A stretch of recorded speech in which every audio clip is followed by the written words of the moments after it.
Et donc je ne l'ai pas précisé, mais donc vous l'aurez compris, Nicolas Bouzou venait inaugurer la seconde partie consacrée au constat de nos blocages divers et variés. Et pour prolonger cela, nous allons avoir un intervenant qui est président des Panthères Roses, pour ceux qui connaissent ce groupe, j'en entends dans la salle, qui est également un fin spécialiste et une très fine plume sur le libéralisme et sur l'économie, à la fois au niveau business, mais comme au niveau théorique, et qui est chroniqueur que vous pouvez retrouver tous les lundis dans l'Opinion, monsieur Erwan Lenohan.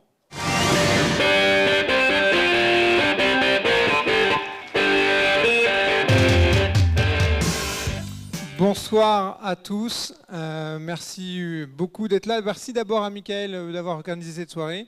Merci à lui aussi de m'avoir dit qu'exceptionnellement j'avais le droit à 25 minutes, contrairement aux autres, pour vous parler d'un thème, la méthode de la réforme.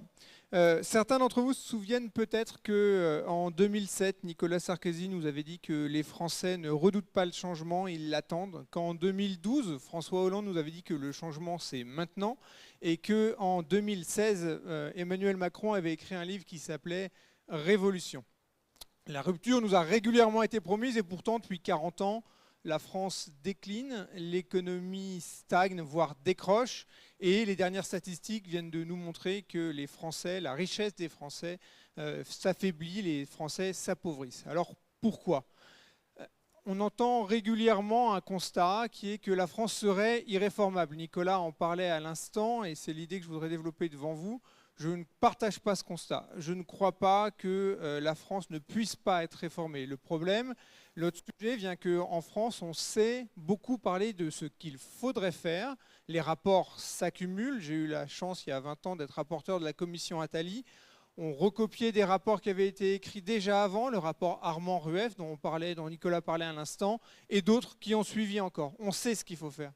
Ce qu'on ne sait pas faire en France, c'est passer du quoi au comment. C'est-à-dire, on ne sait pas organiser la réforme. Il y a cette espèce d'idée un peu magique que la réforme est quelque chose de mystérieux et que tous les 5 ans, on élit un président de la République ou une présidente de la République qui a des pouvoirs formidables et que le soir de son élection, c'est le grand soir, que le lendemain matin, tout peut changer, que le monde s'est arrêté et qu'on ouvre une nouvelle page. Évidemment, on enchaîne déception sur déception, parce que la réforme, ça ne marche pas comme ça. La réforme, c'est une méthode qui se prépare, qui se travaille, et il suffit de voir ce qui s'est fait par le passé et ailleurs dans le monde pour constater qu'en France aussi, on pourrait réformer. C'est ce que je voudrais essayer de développer avec vous dans les 7 minutes 51 qui me restent, avec d'abord déconstruire 3 mythes et puis essayer de tirer 4 enseignements d'expériences internationales et historiques.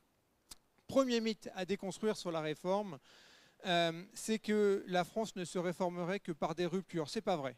La France, certes, a connu des moments de rupture, mais elle a aussi connu des grands moments de réforme libérale sans que le sang ait besoin d'être versé. Ça a été le cas des grandes lois libérales de la Troisième République. Ça a été le cas pour des périodes plus récentes des privatisations des années 80. La France sait changer sans violence.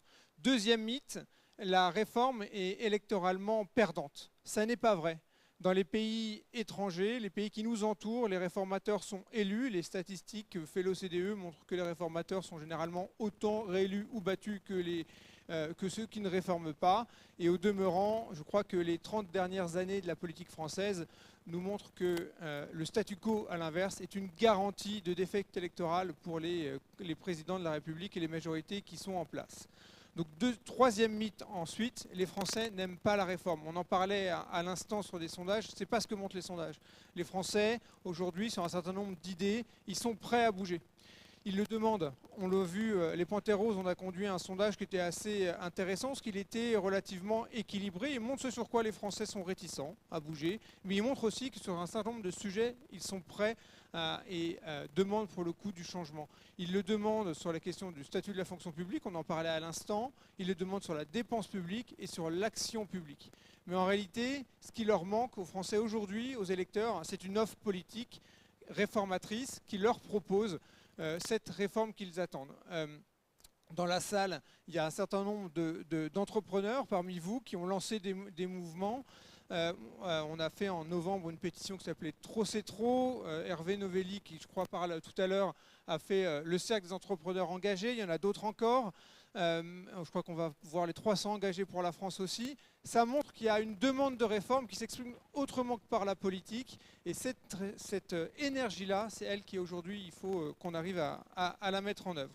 Donc ces 3 enseignements, ils me conduisent aussi à dire que la méthode de la réforme, il faut la travailler aujourd'hui. Et on tire des expériences internationales 4 enseignements. Le premier enseignement, c'est pour savoir comment on réussit une réforme, c'est qu'il faut un mandat clair. Ce qui s'est passé dans l'histoire de France, ce qui se passe dans les pays étrangers, c'est que les gouvernements qui réforment ont obtenu un mandat clair. L'incertitude, c'est le pire ennemi de la réforme. Et donc les mandats électoraux relativement incertains, sans ligne bien définitive, sont à l'inverse une garantie d'échec de la réforme. Deuxième enseignement sur les réformes, c'est qu'elles se préparent en amont. Une réforme, on la gagne avant même d'être élu. La réforme, les pays qui ont réformé, que ce soit Gerhard Schröder en Allemagne, que ce soit Margaret Thatcher au Royaume-Uni, quand ils arrivent au pouvoir, la réforme elle est prête, c'est un fruit qu'ils n'ont plus qu'à cueillir parce qu'ils l'ont travaillé avant. Ils ont préparé l'opinion est prête et eux-mêmes ont travaillé la méthode avec laquelle ils allaient réformer. Troisième enseignement de la réforme, c'est qu'une réforme, ça fait des perdants et ça fait des gagnants. La réforme magique, elle n'existe pas. On a tendance souvent en France, les gouvernements essaient de nous faire croire que les réformes ne se feront pas de victimes. Ce n'est pas vrai. Une réforme, si elle est réelle, c'est qu'on bouge, c'est qu'il y a des situations qui vont être déstabilisées, des gens qui vont perdre un confort probable. Il faut s'adresser à eux, il faut savoir ce qu'on leur propose, il faut savoir les perspectives qu'on leur offre. Peut-être qu'il faut les acheter, rémunérer la réforme, peut-être qu'il faut les laisser tomber, mais en tout cas, il faut les adresser et arrêter cette espèce de mythe qui voudrait que la réforme est magique et ne fait pas de victimes. Et à l'inverse, il faut savoir mobiliser les gagnants. Une réforme, vous savez, c'est les sujets d'économie politique généralement, c'est que les perdants sont concentrés, les gagnants sont très diffus, mais il faut aller les chercher, il faut les mobiliser, parce que sans eux, la réforme ne pourra pas passer. Quatrième et dernier enseignement, celui qui, de mon point de vue, est le plus important, et qui nous manque aujourd'hui, c'est qu'il faut donner du sens à l'action politique. Une réforme, on ne la remporte pas avec un discours purement comptable ou en la justifiant par des contraintes extérieures. S'il faut maîtriser nos dépenses publiques, ça n'est pas parce qu'un traité européen nous l'impose. S'il faut être compétitif, ça n'est pas parce qu'on a des concurrents voisins qui le sont. C'est parce que c'est ce qu'il faut, c'est ce qu'on considère que c'est meilleur pour nous, c'est meilleur pour nos enfants, c'est une meilleure gestion du pays et il faut donner une vision aux électeurs si on veut les emmener dans une réforme. Ce qu'il faut pour réformer, c'est proposer un projet et pas uniquement un programme. Or aujourd'hui, et je crois que les intervenants jusqu'à maintenant l'ont montré, quand on entend les discours politiques, la vision manque assez cruellement.